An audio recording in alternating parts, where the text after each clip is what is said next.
শুরু হলো 2026 সালের এসএসসি ও সমমানের পরীক্ষা। মঙ্গলবার সকাল 10টা থেকে যশোর মাধ্যমিক ও উচ্চ মাধ্যমিক শিক্ষা বোর্ডের অধীনে খুলনা বিভাগের 10 জেলার একযোগে এই পরীক্ষা শুরু হয়েছে। পরীক্ষা শুরুর আগেই কেন্দ্রে কেন্দ্রে ভিড় জমান পরীক্ষার্থীরা। সন্তানদের কেন্দ্রে পৌঁছে দিয়ে বাইরে উৎকণ্ঠিত অবস্থায় অপেক্ষা করতে দেখা যায় অভিভাবকদের।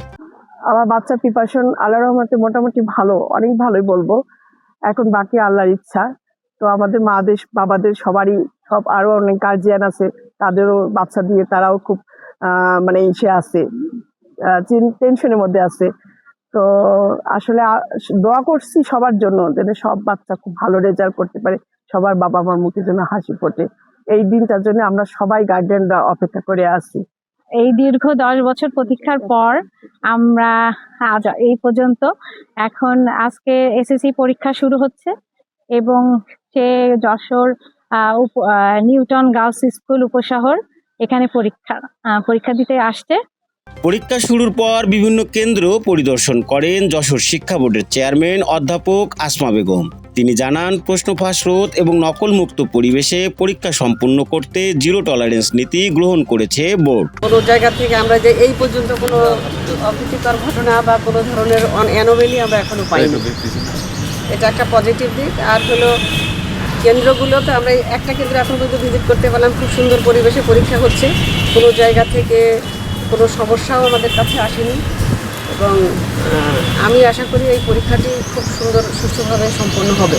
বিদ্যুৎ বিভাগকে চিঠি দেওয়া আছে যেন নিরবিচ্ছিন্ন বিদ্যুৎ আমাদের জন্য সরবরাহ করে। মন্ত্রী মহোদয় বলে গেছেন, আর আমরাও চিঠি দিয়েছি বিদ্যুৎ কেন্দ্রগুলোও দিয়েছে। আমরা সামষ্টিকভাবে সব কেন্দ্রে যাতে অন্তত এই অঞ্চলে যাতে বিদ্যুৎ থাকে।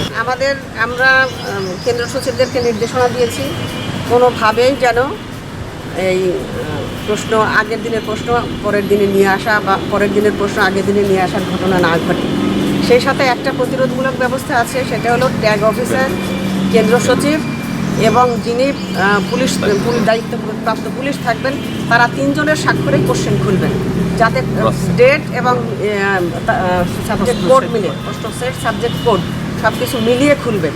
এতে সুবিধা হবে যে ক্রস চেকটা হয়ে যাবে এবং ওই প্রশ্নপত্র আগেরটা পরেরটা আগে হওয়ার সম্ভাবনা সুযোগই থাকবে না। আর প্রশ্নপত্র ফাঁসের ব্যাপারে এটা তো সরকারিভাবেই প্রত্যেকটা প্রতিষ্ঠানকে দেওয়া রয়েছে। আমরা আশা করব যে কোনোভাবেই প্রশ্নপত্র ফাঁস হবে না, সেরকম প্রিপারেশন নেওয়া আছে। সর্বোচ্চ সতর্কতামূলক ব্যবস্থা নেওয়া হয়েছে। 1,35,741 জন পরীক্ষার্থী পরীক্ষা দিচ্ছে যশোর শিক্ষা বোর্ডের অধীনে। সর্বোচ্চ সতর্কতা অবলম্বন করা হয়েছে। প্রশ্নপত্র ফাঁস বা যাতে সেট কোড পরিবর্তন করে পরীক্ষা ভুলবশত না নেয় সে ব্যাপারে আমরা সতর্ক ব্যবস্থা আমরা নিয়েছি। তাদেরকে ইনস্ট্রাকশন দিয়েছি কেন্দ্র সচিবদের। আশা করি সরকার যে নকলমুক্ত এবং শান্তিপূর্ণ পরিবেশে পরীক্ষা নিতে যে বদ্ধপরিকর, আমরা সেটা বাস্তবায়ন করতে পারবো ইনশাআল্লাহ। প্রতিটি কেন্দ্রে সিসি ক্যামেরার মাধ্যমে চালানো হচ্ছে সার্বক্ষণিক নজরদারি। বোর্ড সূত্রে জানা গেছে, এবছর যশোর বোর্ডের আওতাধীন 2,572টি বিদ্যালয় থেকে মোট 1,35,089 জন পরীক্ষার্থী অংশ নিচ্ছে। এর মধ্যে ছাত্র সংখ্যা 66,928 এবং ছাত্রী সংখ্যা 68,161 জন। তবে গত বছরের তুলনায় এবার পরীক্ষার্থীর সংখ্যা 3,762 জন কমেছে। বিভাগীয় শহরগুলোর মধ্যে খুলনায় 21,428 জন এবং যশোরে সর্বোচ্চ 22,088 জন পরীক্ষার্থী অংশ নিচ্ছে। এছাড়া কুষ্টিয়া, সাতক্ষীরা, ঝিনাইদহ সহ অন্যান্য জেলাগুলোতেও কড়া নিরাপত্তায় পরীক্ষা অনুষ্ঠিত হচ্ছে। পরীক্ষা চলাকালীন কেন্দ্রের আশপাশে 144 ধারা জারি করা হয়েছে, যে কোনো ধরনের অপ্রীতিকর পরিস্থিতি এড়াতে এবং সুষ্ঠু পরিবেশে বজায় রাখতে বদ্ধপরিকর শিক্ষা বোর্ড ও স্থানীয় প্রশাসন। রোহিত হোসেন রনি ও বিজয় মাহমুদের তথ্য ভিডিও চিত্রে ডেস্ক রিপোর্ট, রাতদিন নিউজ। নির্ভুল রোগ নির্ণয় সঠিক চিকিৎসার প্রথম ধাপ। আর এই নিশ্চিত স্বাস্থ্য সেবার জন্য কুইন্স হসপিটাল কেন আপনার প্রথম পছন্দ হবে।